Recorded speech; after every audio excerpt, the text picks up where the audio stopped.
This is the Wealth Roundup with Patrick Leonard from the Leonard Wealth Advisory Group of BMO Nesbitt Burns. Any postings and or social media content are the views of the advisor and do not necessarily reflect BMO's position or viewpoint. The information herein is for Canadian residents only and does not constitute any financial, legal, tax, investment, or other advice.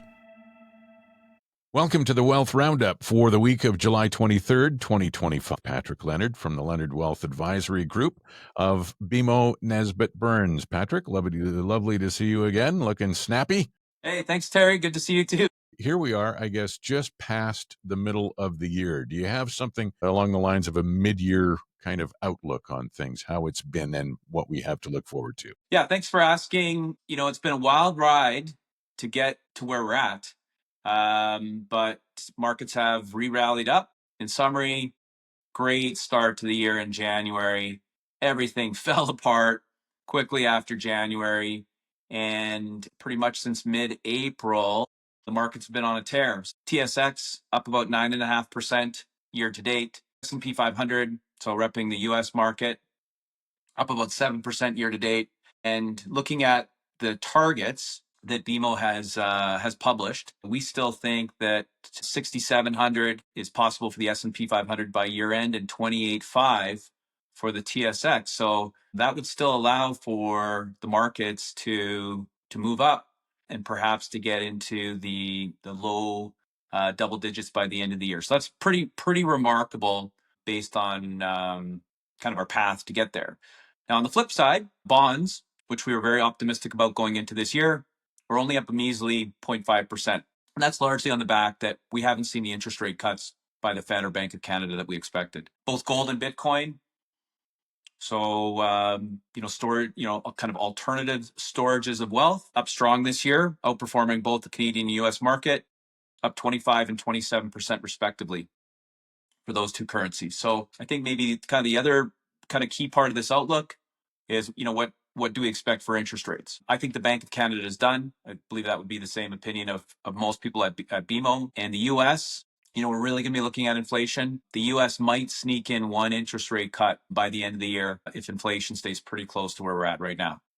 What will have a lot to do with that is, of course, the final outcome of Trump's tariffs.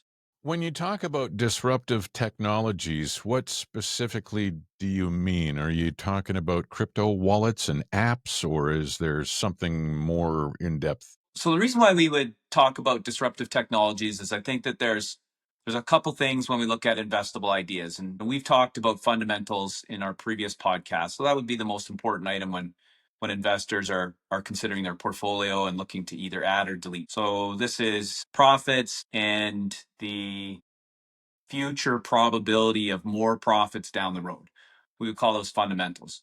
Secondly, I think that we're looking at macroeconomic events. So we're looking at interest rates. But these disruptive technologies, I think what they are is they represent catalysts that can add and build on those ideas. And I really see kind of five, call it technology, call it innovation disruptors, robotics, or perhaps kind of carrying that into autonomous manufacturing, energy storage, and kind of bringing on new long cycle energy, AI, so artificial intelligence, which is kind of well covered in the media, some type of public blockchain, and there's lots of different types of, call it cryptocurrencies out there. There's a lot of talk in the news last week about stable coins, which I see as being very different from, say, Bitcoin, which I see as being very different than a lot of the meme coins that are out there. And then future medicine. So, you often hear this word genomic sequencing.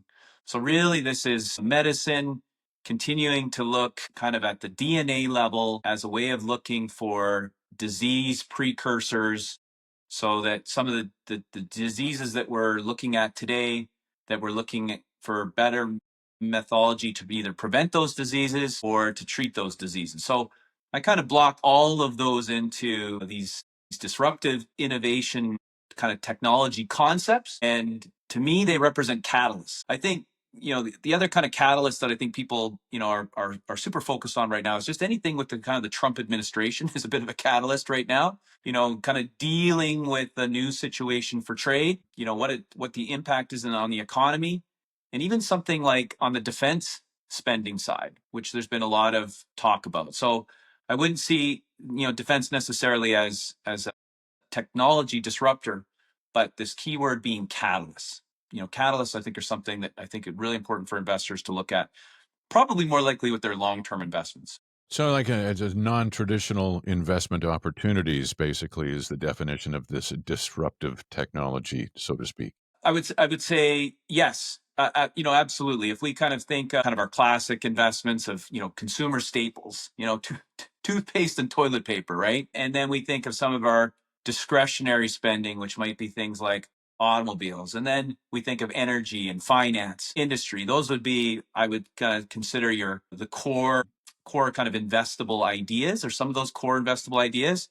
But it's really been that this information technology piece, which has been leading the market, really, having the S&P outpace its long-term rates of return really since 2019, fueled by the pandemic. But along with that, there's always been these other concepts, which I think there's kind of a lot of tie-in. Artificial intelligence itself, I think, is going to have significant applications on things like robotics. NVIDIA, which has become the world's most valuable company now, a company that many of us hadn't even heard of 4 years ago. We know that they're a chip maker, but they really want to get into the robotics business. That's kind of where they see a big part of their future.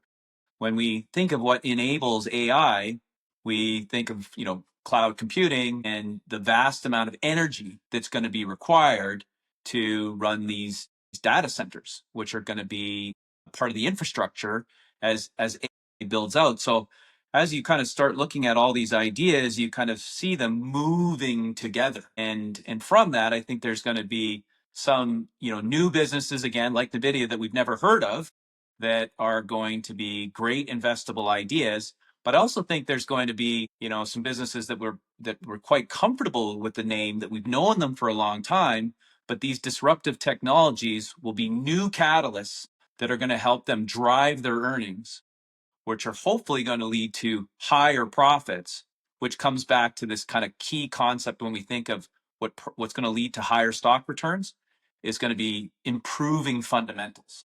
So that artificial intelligence is then therefore one of those investable ideas. Absolutely. Yeah, absolutely. And I think it's, there's lots of different ways to invest in the kind of build out of artificial intelligence. Some of those ideas I think have a shorter time horizon than, say, others do. When we think of just the energy that is going to be required as artificial intelligence scales up, we hear people talking about nuclear power again, and after the tsunami in Japan, I don't know how many years ago that was, it's probably over 10 years ago, is that you actually saw a lot of countries start to shutter their nuclear ambitions. But nuclear is definitely on the table again. The thing is, it takes, 5 to 15 years to scale up building a nuclear power plant. So that's a very long investment horizon. But in the short term, we could see even some of these Canadian utility companies, especially here in Alberta, where we have a lot of natural gas, being able to benefit sooner than that, because they could be the short-term solution to a lot of those energy needs as these data centers build out. So the time horizon would be shorter, and a person wouldn't think that investing in Fortis would be a way to play the artificial intelligence game. But I would say that it would definitely be a component of. Very good. Interesting. And a great sort of catalyst, like you were talking about before, to make sure you're educated on all aspects of it and read as much as you possibly can about all of the information that comes through that stuff. Don't be afraid of it, I guess. Don't be afraid of it. Fact check it. This would be certainly a time where you'd be really cautious of saying, I got a great investment idea from my friend. They really say I should buy this stock or invest in this idea. You want to get educated, do your homework. Very good. Patrick Leonard from the Leonard Wealth Advisory Group of BMO Nesbitt Burns. Thank you very much. Another Wealth Roundup podcast in the books. Thanks, Terry. Have a good week. This has been the Wealth Roundup with Patrick Leonard from the Leonard Wealth Advisory Group of BMO Nesbitt Burns. I'm Terry Evans. The Wealth Roundup is part of the Reluctantly Podcast Network.